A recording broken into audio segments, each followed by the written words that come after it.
Hi everyone, it's Don from Crux Terminatus with a new way of painting Ultramarines, and I would like your opinion on it.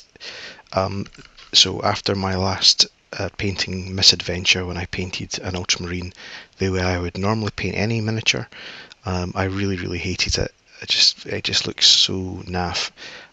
So a friend of mine had suggested painting in a slightly new style, where you don't really paint in all the block colour, you leave a lot of the primer showing through. So I gave it a try, and obviously this is my first attempt at it, and I really like the effect.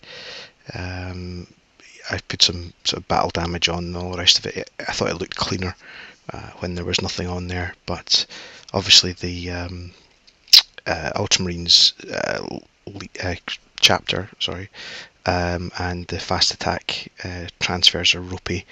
I'll probably just scratch them off and do them again. I might even hand paint them.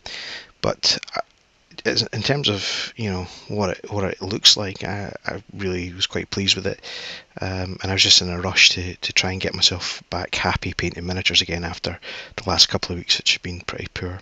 Speaking of poor, the model on the closest to the camera right now was the Ultramarine I painted last week, which resulted in much soul searching, and obviously the jump pack marine guy is a Primaris one which I just painted today. So I can't believe there's such a difference.